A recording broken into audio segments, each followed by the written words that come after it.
Hello, folks, and welcome back to the Give and Go. Somehow, we have found ourselves here at the Austin FC Q2 Stadium, Reynoso, with your boy Soltero, and we're excited. We're here to cover the game against Minnesota United, who's currently in 9th place in the MLS, whereas Austin FC is in 8th. Fans are going to be in attendance, a great atmosphere, and overall just really excited for a good match. How you feeling?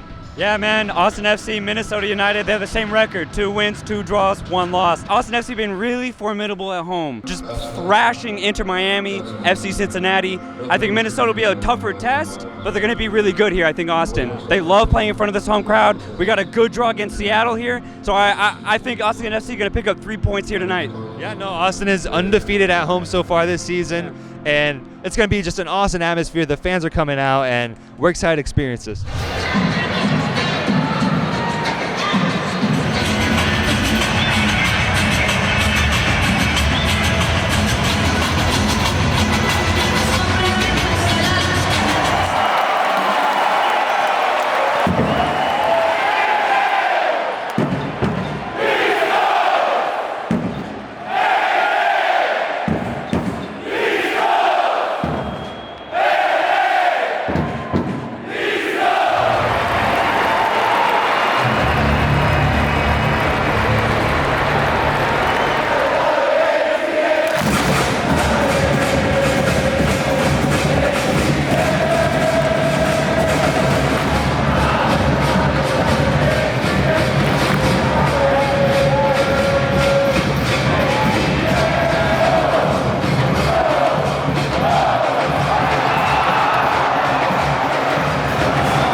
Yeah, the experience completely delivered, but that's no surprise. Austin FC, since their inception, they've hit the ground running as far as fan experience, fan support, and all of that was on full display yesterday when we saw the game. It was great. Yeah, that's definitely a big reason for why they've sold out, I think, like 10 games in a row now. Yeah, I think it's technically...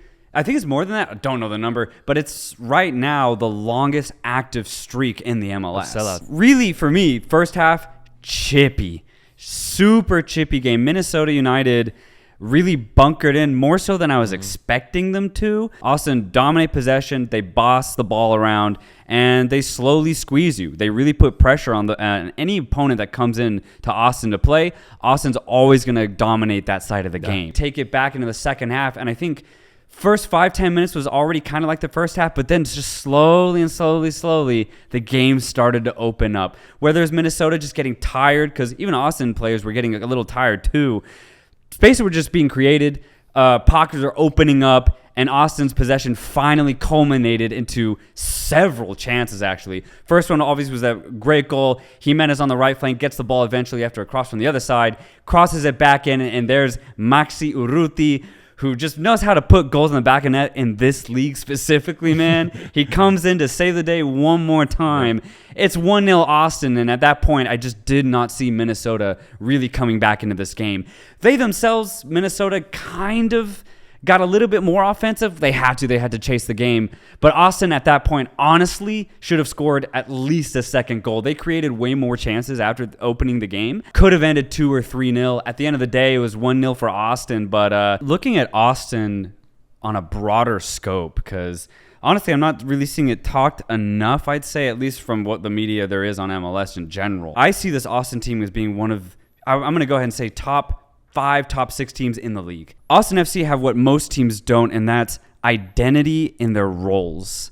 Every single player out there has a specific job and a role that they completely commit to. You have Komanich on the left back, a dynamic fullback who's comfortable on the ball, a great ball handler. You have the pairing of Gabrielson, who you just highlighted, and Cascante, the Costa Rican, who make a really good pairing. But that leadership of Gabrielson, who obviously is coming from Europe, his first season in the MLS, is huge. And then right back, you have MLS veteran at this point, Nick Lima. In the midfield, you have captain Alex Ring, who has been playing at the highest level of MLS for a long time now. So he knows the league, the ins and outs of it already, and he's here at Austin now leading this team. And then right next to him, you have that young buck, Danny Pereira, who I see as a facilitator, a guy who is comfortable just finding space and then distributing it for his teammates. He's not going to look to score. He's not even going to look to assist. He's going to get those hockey assists. He's going to be the guy that pushes the offense from a deep position.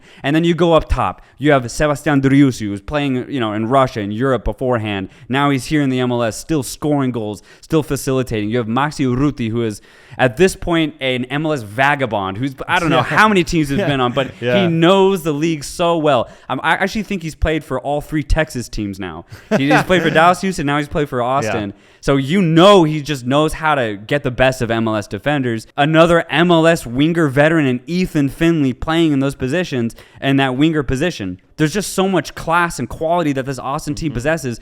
But more so than that, it goes back to that first point that I was trying to make, is that each of these guys have a very specific role to fulfill on the pitch. So you bring that all together under the guidance of Josh Wolf, and I think you have one of the most complete teams in the league. Now, whether they actually fulfill their potential, well, that's why we have a whole season to see if they actually do. Man, it's early. It's very early.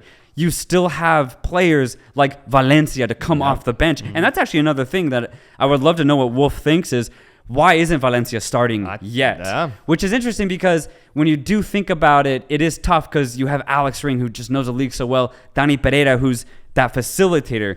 Valencia could come in and completely give a completely different dynamic, and I think that's for Wolf to figure out how he really brings in all of his midfielders to make the best 11. Let's see if he actually does it, but overall, this Austin team has talent in so many different positions. Yeah, baby Wolf too, man.